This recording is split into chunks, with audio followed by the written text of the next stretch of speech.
이제 나머지 타워를 세울 차례다. 첫 번째 타워와 마찬가지로 메인 크레인이 들어올린다.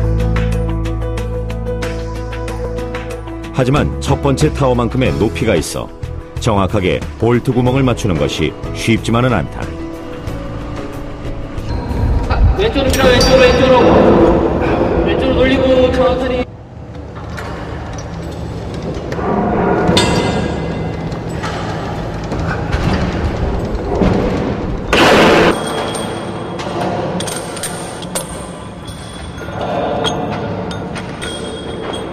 일 차 전기 임팩트로 단단하게 볼트 너트를 조이면 오늘 세워질 풍력발전기의 타워 설치는 모두 끝나게 된다.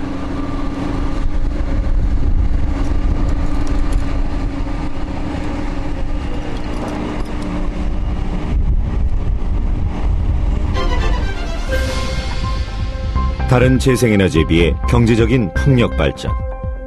더 많은 전력을 생산하기 위해서는 설치하는 데도 고려해야 할 점들이 있다. 블레이드는 바람이 초속 4m에서부터 돌기 시작해서 초속 12에서 13m일 때 최대 효율을 나타낸다. 그래서 바람의 세기가 비교적 일정한 곳이 좋다. 네, 일단 풍력 발전기를 세우기 위해서는 그 풍력 발전기가 들어서게 되는 입지 조건이 여러 가지가 필요합니다. 그 중에 하나가 풍향 자원, 풍자원입니다. 일단 일정 수준의 풍자원을 유지를 하고 있는 지리적 요건이 필요하고요. 그 상태에서 발전기를 세우기 위한 그 진입로 여부라든지 또 전력 그 송수전 설비를 위해서 변전소가 가까운 곳이면 좋겠습니다. 그런 여러 가지 기반 요건이 필요로 합니다. 새로운 에너지를 탄생시키는 바람. 우리나라에서 그 바람에 관심을 갖기 시작한 것은 1970년대 이후, 2003년 이후에는 정부 주도의 보급 사업으로 지정되면서 연구가 활발히 진행되고 있다. 특히 2012년까지 해상 풍력단지가 조성될 계획이고 우리나라 전체 에너지의 3% 정도가 풍력에너지로 대체될 전망이다.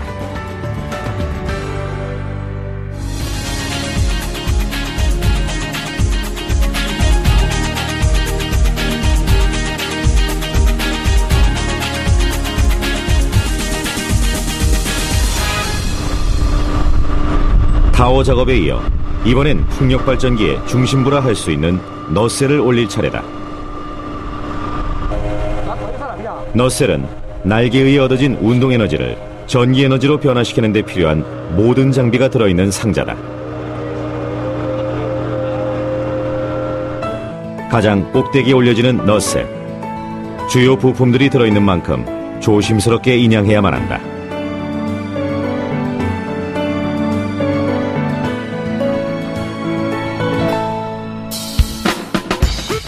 일반적으로 너셀에 들어가 있는 장치들을 살펴보면 날개의 회전 속도를 올려주는 증속기와 운동에너지를 전기에너지로 바꿔주는 발전기, 그리고 날개의 각도를 조절하는 피치 시스템 등 안전제어 장치들이 있다.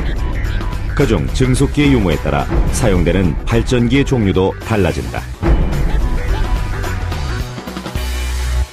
여태까지 쓰던 발전기는 유도형 발전기 해가지고 20바퀴 도는 거를 증속을 시켜서 한 1000바퀴 정도 돌게 1000rpm 정도로 만들어주고 그 다음에 이제 그걸로 유도형 발전기로 전기를 만들었는데 그러다 보면 중간에 증속기라는 게 들어갑니다. 증속기는 블레이드를 통해 들어온 바람 에너지의 회전 속도를 증가시켜주는 장치다.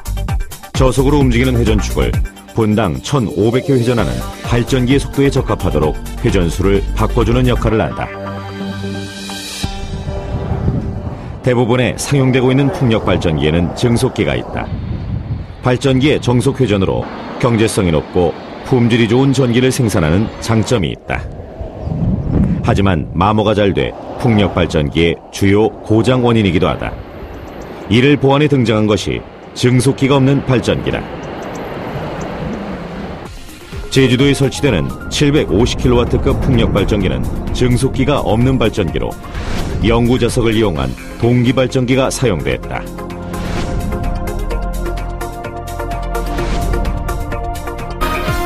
(750kW급) 풍력 발전용 발전 시스템에 들어가는 발전기는 극수가 84극까지 되는 경우가 있습니다. 그럼 84극이라고 하면 그만큼 저속으로 회전을 하더라도 정기적인 출력으로 보면 주파수가 더 높은 효과를 얻게 되는 거죠. 한 바퀴 돌아도 그만큼 극수가 많이 나오니까요. 주파수가 높게 나오는 거죠. 반면에 그 고전적인 방식의 발전기들은 뭐 4극, 6극 이런 시스템들은 상당히 고속형으로 돌아야 되는 그런 발전기가 되겠습니다. 그러나 회전 속도가 느린 다극 발전기를 사용하다 보면 발전기의 크기와 무게가 증가하는 단점도 있다. 그런 장단점을 보완하기 위한 연구와 개발이 한창 진행 중이다. 풍력 발전은 바람이 너무 약해도 안 되지만 세다고 무조건 득이 되는 건 아니다. 풍력 발전기는 바람이 정격 속도 이상으로 불어오면 블레이드 회전 속도를 조절하게 된다. 바람이 세게 불면 블레이드 각도를 조절해서 바람이 주는 에너지의 양을 자체적으로 제어할 수 있도록 되어 있다. 이것을 피치각 조절이라고 한다.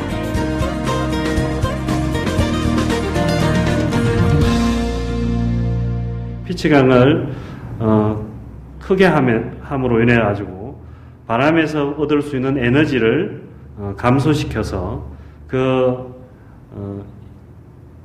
자기 출력의 일정 출력, 전격 출력을 일정하게 유지하면서 또한 풍력 발전기가 바람으로부터 받는 하중, 이러한 형태를 감소시킬 수 있는 그러한 형태로 피치각을 조절하게 되어 있습니다. 일반적으로 풍력 발전기는 바람이 초속 25m를 넘으면 가동이 중단된다. 이것은 강풍이 불 때 블레이드나 회전축, 전기계통이 손상되기 때문이다. 바람의 속도와 방향에 따라 스스로 제어하는 시스템, 모두 에너지 생산을 극대화하기 위한 기술이다.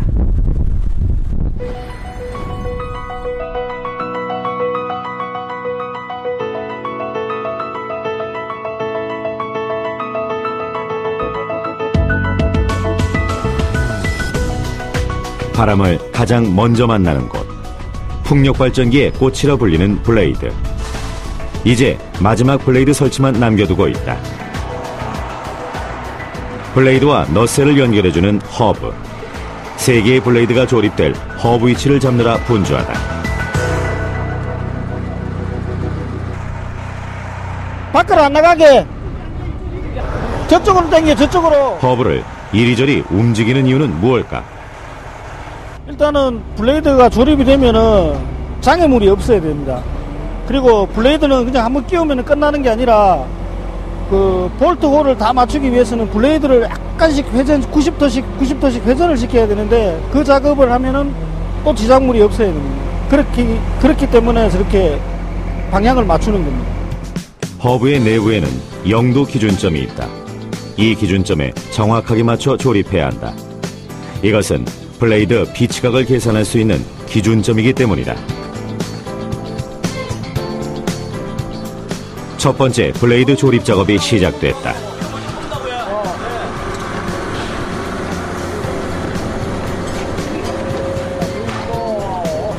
크레인으로 수평이 되게 블레이드를 올린 후 양쪽 0도 기준선을 맞춰 조립해야 한다. 만약 기준선을 맞추지 않을 경우 정격 출력치가 나오지 않을 수도 있다. 자, 박 기사님, 자, 우로 한번 깔자. 자, 박 기사님, 우로. 스톱. 요사에서 피칭 한번 시기 봐라. 허브를 먼저 올리고 블레이드를 하나씩 올리는 경우도 있지만 작업 시간을 단축하고 바람의 영향을 덜 받기 때문에 블레이드 3개를 허브에 먼저 꽂은 후 한꺼번에 올린다. 예, 저희는 지상에서 로타 허브에 블레이드 3개를 조립하여 크레인을 이용하여 인양을 하게 됩니다. 그 블레이드를 조립할 때는 바람의 영향을 많이 받기 때문에 초속 8m 이하에서 조립해야 됩니다. 바람을 이용해 에너지를 얻는 풍력 발전기. 그런 발전기를 설치하는 데 있어서 가장 큰 방해 요소 또한 바람이다. 특히나 블레이드의 경우 날씨의 영향을 많이 받는다. 첫 번째 블레이드를 조립한 후 빗방울이 떨어지기 시작한다. 이제 블레이드 설치 작업만 남아있는 상태인데 점점 날씨가 흐려져 더 이상 작업은 힘이 든다. 3개의 블레이드를 조립까지만 하고 너셀과 연결하는 것은 다음으로 미루기로 했다.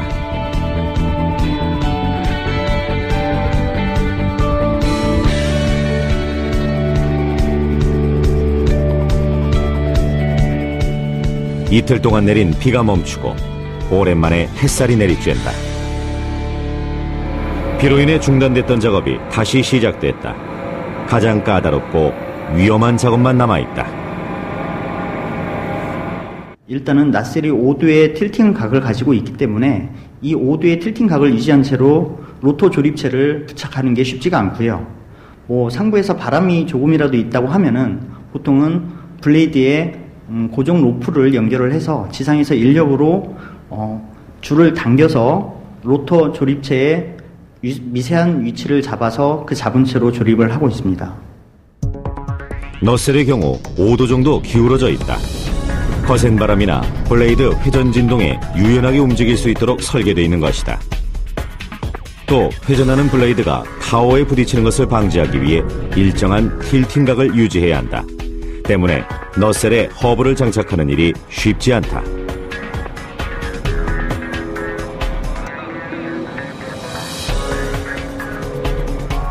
일단 크레인으로 어느 정도 들어올린 후 블레이드 끝에 고정된 로프를 사람들이 조절해가면서 로터의 위치를 잡는다. 지름 50m, 블레이드 무게만도 2.4톤이나 되는 조립체지만 여전히 섬세한 사람의 손길이 필요한 작업이다.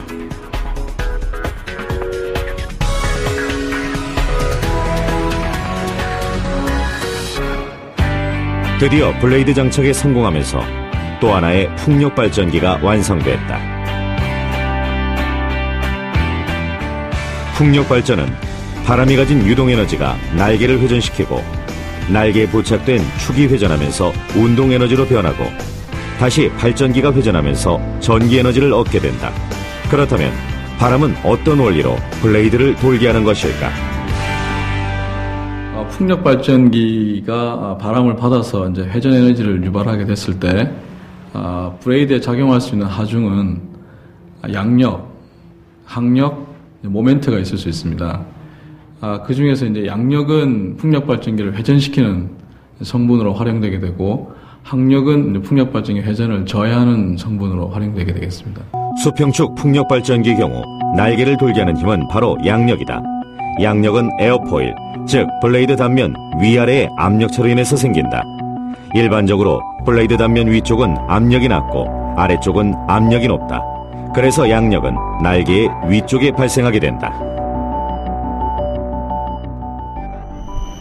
비행기를 뜨게 하는 힘도 양력이다. 비행기 날개 앞부분이 살짝 들려져 있는데 이는 양력을 더 많이 발생시키기 위함이다. 평평하게 들었을 때와 앞쪽을 살짝 들었을 때 차이를 직접 실험을 통해 알아보기로 했다. 동일한 속도에서도 차이가 크다는 것을 확인할 수 있다. 비행기 날개 단면을 살짝 들어 올리면 불어오는 바람과 날개와의 각도, 즉 받음각이 커지게 되고 날개에 발생하는 양력도 증가하게 된다. 양항비라고 하는 것은 그 주어진 에어포일에 대해서 일정한 받음각에서 양력과 항력의 비율을 얘기하는 겁니다. 그러니까 에어포일의 특정한 받음각에 대해서 양력이 크고 항력이 작다는 것은 그만큼 풍력 발전기의 회전 에너지를 더 많이 추출할 수 있는 의미가 되므로 양항비를 최대화하는 것이 주요한 요소가 되겠습니다. 요즘에는 블레이드가 점점 대형화되는 추세다. 그래서 3메가와트급 풍력 발전기의 경우 블레이드의 길이가 약 43m 정도로 길다. 블레이드는 일단은 가벼워야 됩니다. 가벼워야 되고 그리고 바람에 계속 그 진동을 받아야 되기 때문에 강성이 또 요구되는 특수한 그 제품이 되겠습니다. 특히 스틸을 사용했을 때는 무게가 많이 나가게 되고 그런 강성을 보장하기가 어려운데 복합 재료를 사용하게 되면은 무게를 줄이고 그 비강도 즉 강성을 늘릴 수 있는 그런 장점을 가지고 있죠.